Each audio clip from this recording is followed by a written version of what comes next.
네, 오늘도 새벽기도 나오신 여러분들 주님의 이름으로 환영하고 축복합니다. 오늘도 하나님께서 부어주신 은혜가 차고 넘치시기를 소망합니다. 저희 함께 사도신경 하심으로 새벽기도로 나아가겠습니다. 전능하사 천지를 만드신 하나님 아버지를 내가 믿사오며 그 외아들 우리 주 예수 그리스도를 믿사오니 이는 성령으로 잉태하사 동정녀 마리아에게 나시고 본디오 빌라도에게 고난을 받으사 십자가에 못 박혀 죽으시고 장사한 지 사흘 만에 죽은 자 가운데서 다시 살아나시며 하늘에 오르사 전능하신 하나님 우편에 앉아 계시다가 저리로서 산자와 죽은 자를 심판하러 오시리라. 성령을 믿사오며 거룩한 공예와 성도가 서로 교통하는 것과 죄를 사하여 주시는 것과 몸이 다시 사는 것과 영원히 사는 것을 믿사옵나이다. 아멘.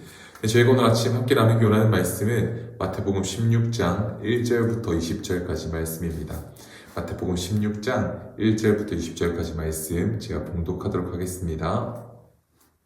바리새인과 사두개인들이 와서 예수를 시험하여 하늘로부터 오는 표적 보이기를 청하니 예수께서 대답하여 이르시되 너희가 저녁에 하늘이 붉으면 날이 좋겠다 하고 아침에 하늘이 붉고 흐리면 날이 굳겠다 하나니 너희가 날씨는 분별할 줄 알면서 시대의 표적은 분별할 수 없느냐.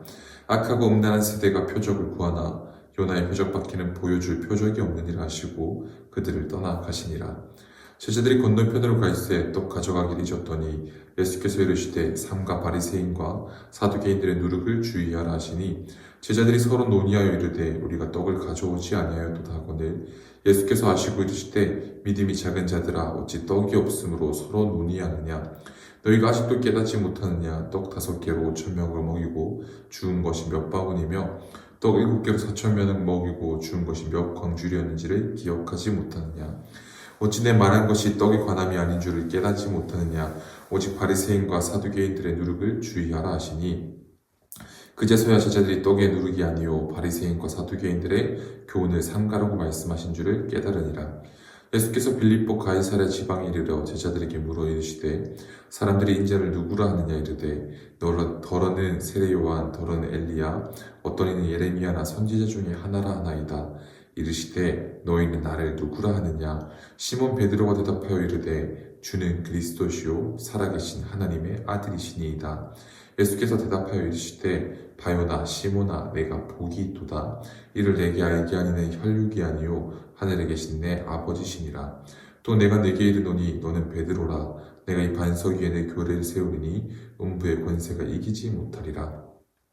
내가 천국 열쇠를 내게 주리니 내가 땅에서 무엇이든지 매면 하늘에서도 매일 것이요 내가 땅에서 무엇이든지 풀면 하늘에서도 풀리리라 하시고 이에 제자들에게 경고하사 자기가 그리스도인 것을 아무에게도 이르지 말라 하시니라. 아멘. 네, 오늘도 한 절 한 절 함께 읽어 나아가기 원합니다. 1에서 4절입니다.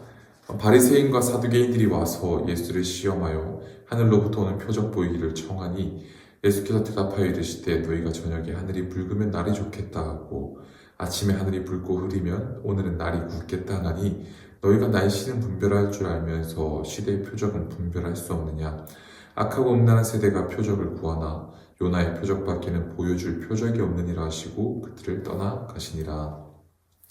오늘 말씀 1절을 보시면 예수님에게 바리새인과 사두개인들이 와서 표적 구하기를 원하며 이야기는 시작됩니다.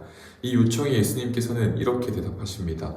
이제 내가 너희에게 보여줄 것은 없다. 말해도 안 믿고 기적을 보여도 안 믿고 시대의 표적을 분별하지 못하지 않느냐 하시며 보여주실 수 있는 건 요나의 표적, 십자가와 부활을 이야기하시며 그들을 떠나 가십니다.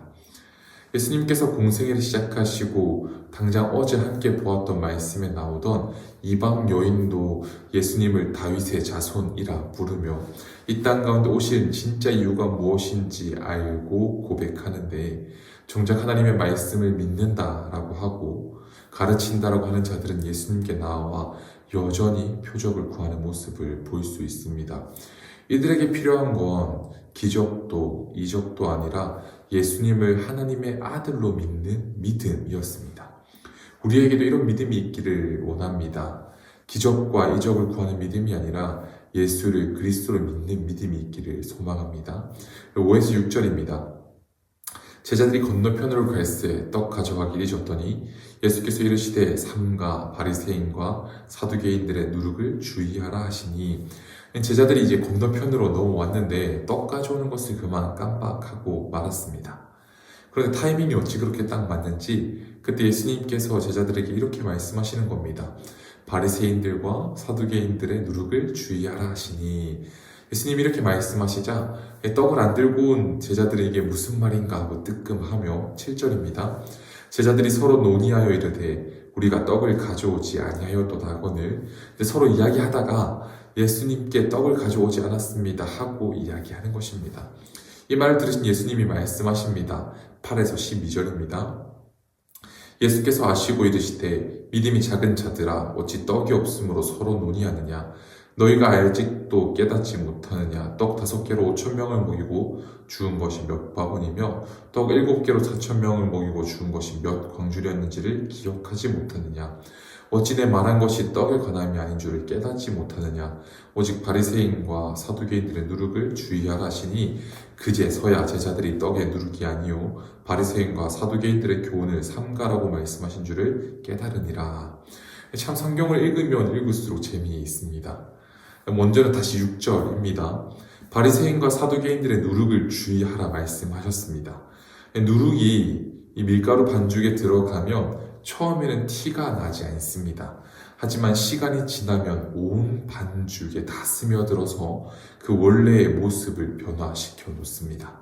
사랑하는 성도님들, 하나님이 주의하라 말씀하십니다.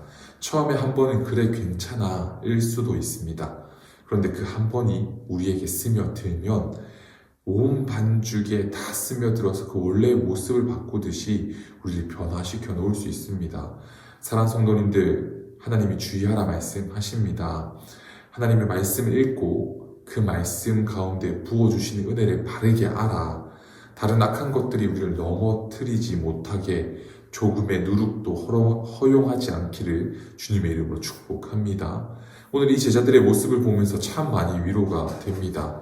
예수님과 동행하였고요. 기적과 이적을 눈으로 보았고 하나님의 이 비유의 말씀을 늘 들으면서도 여전히 잘 깨닫지 못하는 모습을 봅니다. 그런데요, 12절 한 번 더 보겠습니다. 그제서야 제자들이 떡의 누룩이 아니요 바리새인과 사두개인들의 교훈을 삼가라고 말씀하신 줄을 깨달으니라. 예수님이 제자들이 막 수근수근 하는 것을 보시고 이제 나도 모르겠다 하고 포기하지 않으십니다. 이해하지 못하고 있는 제자들에게 하나하나 다시 설명해 주십니다. 그때 제자들이 처음부터 엄청 나이스하게 예수님 말씀을 알아 따르지는 못했지만 포기하지 않으시는 그 사랑에, 이제는 12절 하반부에 보시면 예수님의 말씀을 이해하고 깨닫는 모습을 봅니다.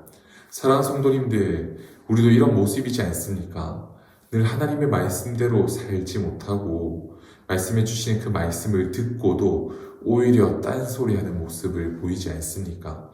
그런데 하나님은 이런 우리를 포기하지 않으십니다. 하나하나 가르쳐 주시고 기다려 주시며 인도해 주십니다. 이 은혜 가운데 16절입니다. 시몬 베드로가 대답하여 이르되 주는 그리스도시요 살아계신 하나님의 아들이시니이다. 한 번 더요. 시몬 베드로가 대답하여 이르되 주는 그리스도시요 살아계신 하나님의 아들이시니이다. 예수님께서 빌립보 가이사랴 지방에 이르러 제자들에게 물으십니다. 사람들이 나를 누구라 하느냐 하고요. 여러 선지자들의 이름이 나오고 사람들은 예수님을 슈퍼스타라고 생각하는 것 같습니다 라고 대답을 합니다. 그때 예수님께서 다시 물으십니다. 그럼 사람들은 그렇게 대답하는데 너희는 나를 누구라고 생각하느냐? 이 질문에 대답한 베드로는 주는 그리스도시요 살아계신 하나님의 아들이십니다 라는 대답을 하고, 이 대답에 예수님께서 이렇게 말씀하십니다. 17절입니다. 예수께서 대답하여 이르시되 바요나 시몬아 내가 복이 있도다. 이를 내게 알게 하니는 혈육이 아니요 하늘에 계신 내 아버지시니라. 우리의 믿음이 어디에서 온 것입니까? 우리의 믿음이 우리의 의와 공로라면 이런 고백은 불가능합니다.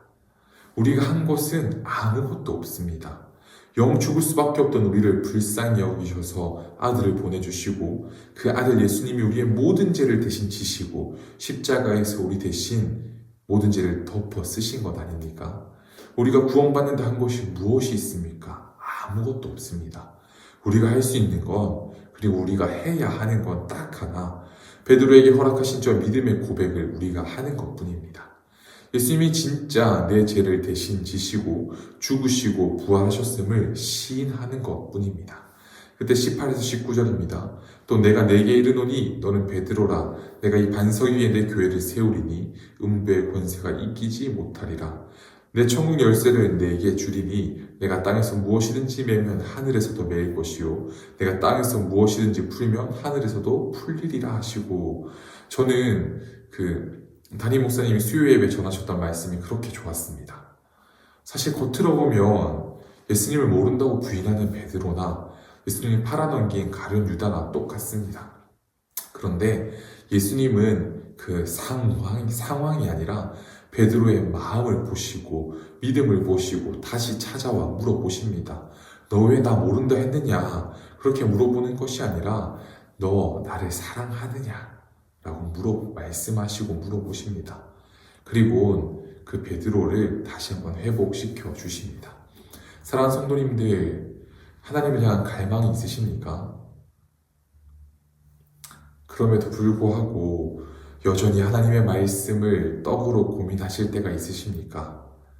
괜찮습니다. 제자들도 그랬는걸요. 어느 순간에 예수님을 모른다 하실 때 있으십니까? 괜찮습니다. 베드로도 그랬는걸요. 그런데요, 우리의 마음에 하나님을 사랑하는 마음이 겨자씨만큼이라도 있으십니까? 예수님을 나의 주라, 나의 아버지라, 나의 생명이라 믿는 믿음이 있으십니까? 그렇다면 하나님이 믿음을 부어 주실 것입니다. 그리고 흔들릴지언정 뿌리 뽑히지 않을 수 있도록 예수 그리스도라는 반석 위에 우리의 믿음을 세워 주실 것입니다. 사랑하는 성도님들, 이 은혜가 오늘 함께 이 말씀을 읽어가는 모든 성도님들에게 있으시기를 예수님의 이름으로 축복합니다. 제가 잠깐 기도하겠습니다.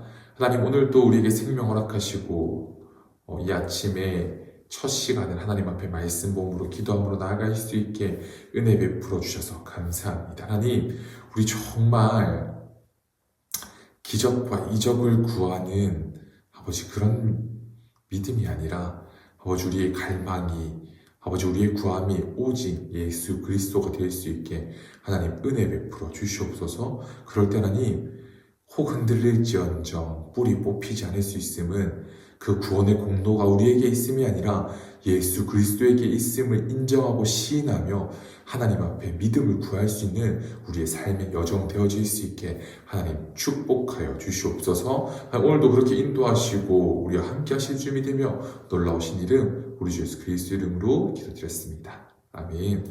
오늘 이렇게 두 가지를 한번 같이 기도하기 원합니다. 첫 번째는요, 기적과 이적을 구하는 믿음이 아니라 예수님을 구하는 믿음 되게 하옵소서. 두 번째로 함께 기도하기 원하는 것은 예수를 그리스도라 고백하며 하나님이 부어주실 믿음을 소망하게 하옵소서.